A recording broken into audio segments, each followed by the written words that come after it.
গোমতী নদীতে জল আছে, নদীর পাশে পাম্প মেশিনও, তারপরও জল পাচ্ছে না কৃষকেরা। ঘটনা সোনামুড়া মহকুমার বটতলীর নেংটা দরগাচর এলাকায়। কৃষক বাঁচলে দেশ বাঁচবে। কৃষকেরা হলো দেশের উন্নয়নের রূপকার, আর কৃষকেরা আছে বলে আমাদের মুখে অন্ন ওঠে। কৃষকদের নিয়ে সব সরকার মায়া কান্দা কানলেও কিন্তু বাস্তবে কৃষকেরা সব সময়ই বঞ্চিত থেকে যান। বক্তৃতা মঞ্চে কৃষকদের নিয়ে কথা বলা পর্যন্তই সীমিত থাকে।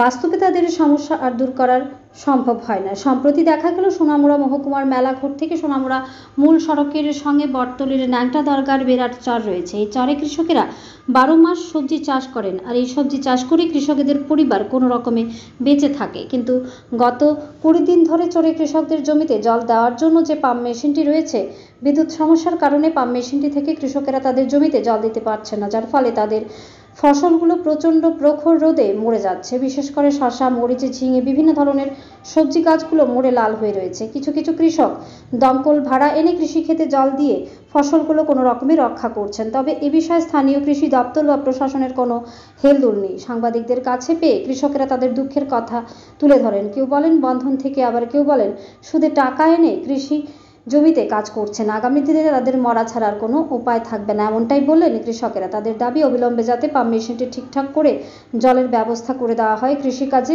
বাঁচিয়ে তোলার জন্য। ব্যুরো রিপোর্ট, আরি ধর্মনগর। আমার নাম সঞ্জিত দাস। আপনার কি ফসল আছে এখানে? আমার এখানে শসা আছে, উস্তা আছে, লাউ আছে, এরপরে ঝিঙ্গা আছে। না, এখন এই যে আপনার ফসল সব যে লাল হয়ে গেছে আপনার পাতাগুলো, এটা কি কারণ? আগামী 2 বছর যাবত জল আমরা ঠিক মতো পাইছি না, বুঝলেন। এরপরে যাক মাঝখান থেকে কিছুদিন পাওয়া গেছে, এখন আজকে 20-25 দিন ধরে কোনো জলের কোনো ব্যবস্থা নাই। পাশে নদী, তাও জল পাই না, এবং সব জমি নষ্ট হয়ে গেছে জলের অভাবে। আর যখন চৈত্র মাস প্রচণ্ড গরম, তার জন্য তখন জলের প্রত্যেক দিন দরকার, কিন্তু জল আমরা পাইতেছি না। এটা তো আপনার বর্তমানে ল্যাংড়া দরকার মাঠ। হ্যাঁ, ল্যাংড়া দরকার এলাই। এটা কি সমস্যাটা কি শুধু আপনার বা সমস্যা সব কিছু? না, সবাই পুরো মাঠের সমস্যা। কি কি ফসল হয় মাঠের ভিতরে? এই মাঠে আপনার সব ধরনের ফসল হয়। আচ্ছা, শসা, ঝিঙ্গা, করলা, উস্তা, লাউ, বেগুন, এরপর আছে আপনার পটল, সব ধরনের ফসল। আমরা অনেক ক্ষেত্রে দেখলাম আবার মানে জলে বা একটু ভিজা ভিজা, মানে এরা কোথেকে জল আনছে? তারা অনেক পরিশ্রম করিয়া, হ্যাঁ, নদীর থেকে পাম্প বা মেশিন খরচ করিয়া তেল দিয়ে কোন রকমে দিছে দিলে কিন্তু সব নষ্ট হয়ে গেছে। মানে অন্যের পাম্প মেশিন আইনা ভাড়া করে আইনা পরে জল দিছে। প্রচুর টাকা যায়, 1 ঘন্টা 500-600। আপনার আপনি এটা কি ফসল করছেন? এটা তো এই মরিচের এই অবস্থা কা ক্ষেতের? মেশিন নষ্ট হয়ে যায় 2 দিন পরে মেশিন বালা না। তো কি জলের অভাবে অবস্থা? জলের অভাবে মেশিন নষ্ট কদিন ধরে? মেশিন নষ্ট অনেকদিন, কতদিন পরে এটা নষ্ট হয়ে যায়। এটা জানিস আবার নদীর জল কমে জায়গা। আচ্ছা আচ্ছা, কমলে ভাই জল থাকে না। এই জায়গাটার নাম কি? নাম ল্যাংটা দরকার। ন্যাংটা দরকার স্যার। তো এই বিষয়টা আপনারা যে স্থানীয় যারা রাজনীতির সঙ্গে যুক্ত আছে বা ও দপ্তরের সঙ্গে কোনো যোগাযোগ করছিলেন?